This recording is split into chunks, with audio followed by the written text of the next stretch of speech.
Chapter 14. When we got into the restaurant, I could see that it was someone's living room that they'd set about 10 card tables and some folding chairs in. Every table but one was filled, and there were 5 or 6 people standing in the doorway waiting to sit down. We said, "Excuse us," and walked right past. Then the smell of the place got into my nose, and I could tell why folks were lining up to get in.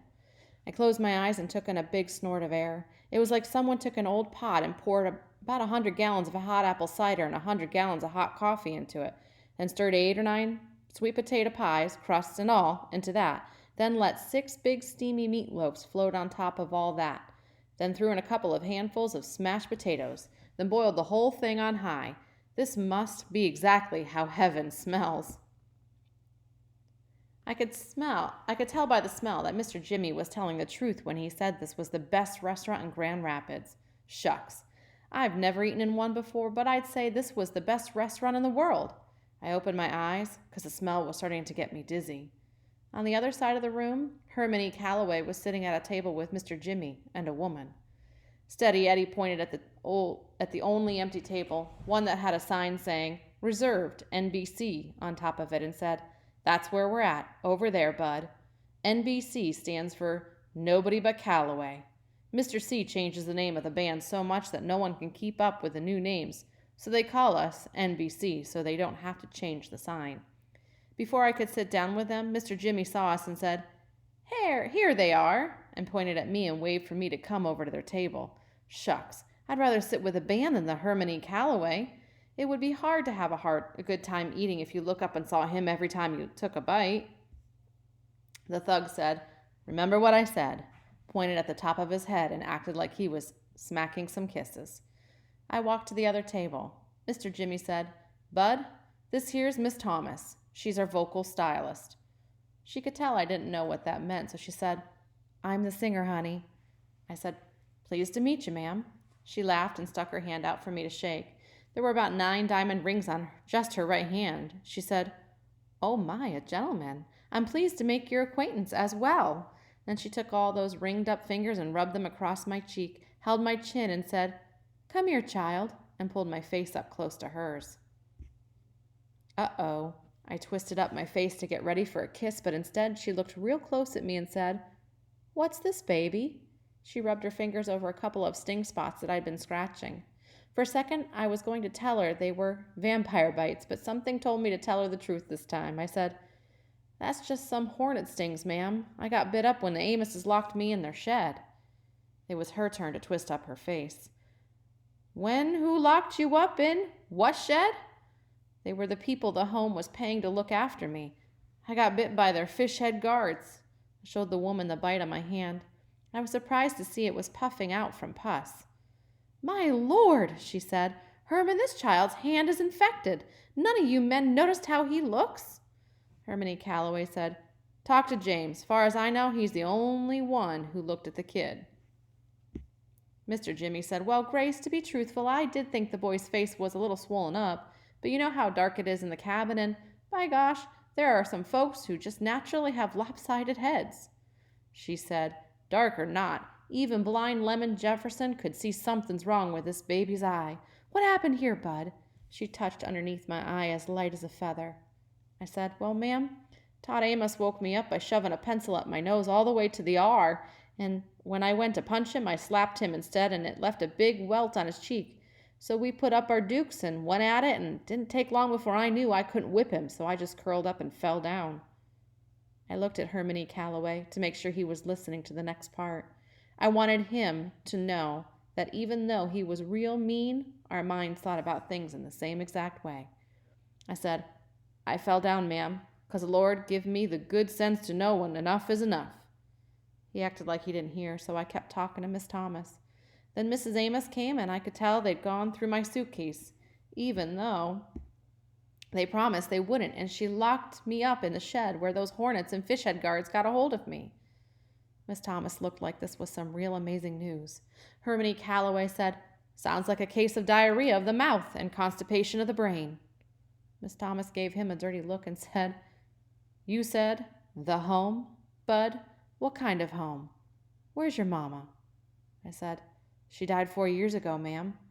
She put her hand on my shoulder and said, "I'm sorry, sweetheart. How about your daddy?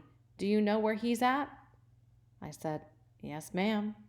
She said, Where is he, honey? I pointed dead at Herman E. Calloway's big belly again and said, That's him, right there.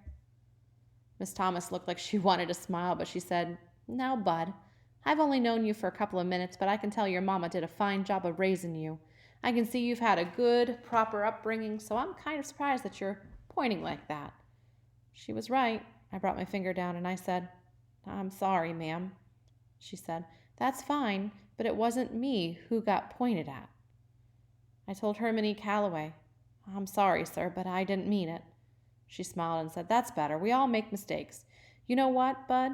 You look like you could use a good meal, so why don't you sit right there and join us?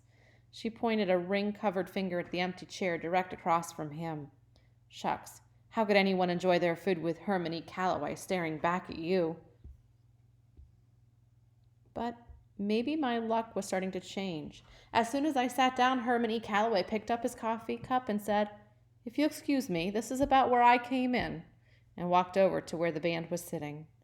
He told them, All right, someone's got to give me their seat and go sit with James and Miss Grace, and my son. For a second, it looked like a stampede of dusky devastators of the Depression. They all jumped up at once and started heading for our table.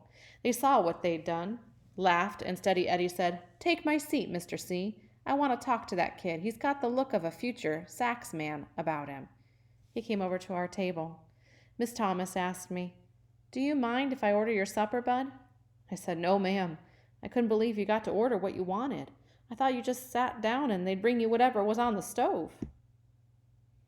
A woman came up to the table. She said, Y'all ready, Miss Thomas? Miss Thomas said, We sure are, Tyla. Tyla said, Who's the little fella? Did y'all pick up someone new for the band? Miss Thomas laughed. They're getting younger all the time, aren't they? This here's Bud, and he's going to be our guest for a while, so I want to impress him with something special. Tyla said, Well, you know you brought him to the right place. It's nice to meet you, Bud. I said, Pleased to meet you, ma'am. She said, Ma'am? Mercy, Miss Thomas, your guest has some real fine manners. I can tell that he isn't one of those rude, crude folks Mr. Calloway usually scours up. Steady Eddie said, Tyla, I am crushed. She said, Bud, I apologize for mistaking you for a musician. I told her, That's okay, ma'am, no offense taken. Miss Thomas said, Is there any more of that meatloaf left? Yes, ma'am, sure is. How about some okra and mashed potatoes too, Bud? Thank you, ma'am. And does a glass of apple cider sound good? Yes, ma'am, thank you, ma'am. Okay, she said, I'll have the same. Jimmy ordered a supper that was all the way different from mine, and Steady Eddie ordered one that was all the way different from his. No wonder you hear about rich folks going to restaurants once a week. This was great. Miss Tyla went away, and Miss Thomas stared back at me. Bud, I gotta let you know that I'm pretty sure that there's just no way that Mr. C is your father. Tell me, what gave you the idea he was? My mother did, ma'am. Miss Thomas looked over at Mr. Jimmy real quick and then said, Sweetheart, did you know a whole lot of people all over the town know Mr. C? Did you know he's pretty famous? No, ma'am. Ah, well, you know what I think. I think maybe your mother heard him on the radio or heard somebody talking about him or saw the band somewhere and told you that Mr. C reminded her of your father and you misunderstood what she meant. Isn't that possible? I don't think so, ma'am. She looked at me for a second and then said, Did she come right out and say, Your daddy is Herman E. Calloway, Bud? Well, almost, but not in words just like that. Then tell me what the words were like, honey. Uh-oh, I was going to be hard to explain to Miss Thomas about mighty maples and hints from flyers. As long as I kept Herman E. Calloway being my father to myself, the whole thing made real good sense. But as soon as I tried to tell other folks about it, it seemed like maybe it was something some stupid kid had dreamed up. Like it was wishing and hoping instead of something true and real. I looked down at my suitcase and said, Well? And I could tell my luck was changing. Before I could say anything else, Miss Tyla was at our table with a tray. Miss Thomas reached across the table, patted my hand, and said, We'll talk tomorrow, Bud. I bet you're sick and tired of answering people's questions, aren't you? I said, Yes, ma'am, I am. But I did notice that she'd said, Tomorrow. That might mean they weren't going to try to send me back to Flint right away. Miss Tyla said, Miss Thomas, and set a plate in front of her, then said, Mr. Jimmy, and gave him some food too, and then said, "Steady," and put his plate down so that it rattled a little, then said, and finally, "The young gentleman," and put a place crammed with food in front of me. It was the best meal I'd ever had, and when it was done, Miss Tyler brought me a dessert she called "on the house." It was a piece of warm sweet potato pie with some white fluffy stuff called whipped cream swapped all over the top of it. After I shoved the last crumbs of pie in my mouth and scraped up the last little dibbles of whipped cream, I looked around at the people at my table and I couldn't help breaking out in a big smile. I didn't see it before, but now that I looked, I could tell that Miss Thomas must be the most beautiful woman in the world. When she talked, she moved her hands and fingers around, and the lights from the ceiling and from the little candle on the table would bounce off all them diamonds and sparkle up in your eye and make you feel like you'd been hit with some kind of magic fairy dust. And then you couldn't help but smile. All the while she'd hum too, but hum doesn't seem like it's the right word for what she was doing. Most times I heard humming before it was just an excuse for not being able to sing, or something people do if they didn't know the words to a song. Uh-oh, that doesn't fit the sounds Miss Thomas was making. You couldn't help but look up and wonder if this was a real human being that was making these sounds. What her humming reminded me most of was that feeling you get when you walk barefoot on a railroad track, and for a long time before you see it, you can feel the train coming right through the bottoms of your feet. Her humming started slow and easy at first, but then, just like you could feel that train shake, a shaking from somewhere far off, after a while, Miss Thomas's humming made you feel like something big and strong was passing right by you, and everything on you was getting rattly and shaky and about to get shook loose. It made you want to drop your fork and grab hold of something solid. From hearing just this little bit of humming, I could understand why Mr. Jimmy didn't call her a singer. Singer wasn't a big enough word to take in the kind of music that was jumping out of Miss Thomas's chest. And I didn't notice before how funny Mr. Jimmy was. The stories he was telling about traveling around the country with Hermione Calloway had just all laughing so much that even the nosy people at all the tables near ours quit eating and were busting their guts and throwing their 2 cents into the stories. The only table that was quiet was where the dusky devastators were sitting. It seemed like Hermione Calloway could make it so you just wanted to sit and watch your hands with a sad look on your face. And I hadn't noticed before how Steady Eddie was either. He talked out of the side of his mouth and kept his eyes kind of blinked halfway down, especially when Miss Tyler would come to our table to see if we were all right, which she did a lot. And he was the first person I'd ever seen who could eat and talk and laugh and drink and sneeze whilst keeping a toothpick dangling out of his mouth. No matter what he'd do with that toothpick, it would always stay dancing just below his mustache. And Steady Eddie took his time to show me how to hold my lips and how to put my fingers like I was really playing a pretend saxophone. I'm not sure exactly when it happened, if it was when I was scraping up the last little drops of melted whipped cream, or if it was when Miss Thomas's fingers got to flinging all that magic fairy dust. But sometime while I was sitting in the sweet pea, another seed got to sprouting. Sometime in that smells like heaven place, another mighty maple started digging down at its roots and grabbing hold. 1 second I was laughing my head off, and the next second I was feeling very surprised because something hit me just as hard as Snaggletooth McNevin had smacked Hermione Calloway. All of a sudden I knew that of all places in the world that I'd ever been in, this was the one. That of all the people I'd ever met, these were the ones. This was where I was supposed to be. And Hermione Calloway could kiss my wrist if he thought he was going to scare me out of this. It was going to take more than a grouchy old bald-headed guy with a tremendous belly to run me out of here. I was smiling and laughing and busting my guts so much that I got carried away, and some rusty old valve squeaked open in me, then whoop, zoop, sloop. Tears started jumping out of my eyes, so hard that I had to cover my face with the big red and white napkin that was on the table. I hadn't been this embarrassed since I woke up and found Mrs. Sleet looking at my legs. I could tell that everyone in the sweet pea had stopped laughing and talking and had started looking at me. But I still couldn't quit bawling. Mama used to tell me I'd only get one chance to make a first impression, and it looked like I was blowing it with the dusky devastators of the Depression. Shucks.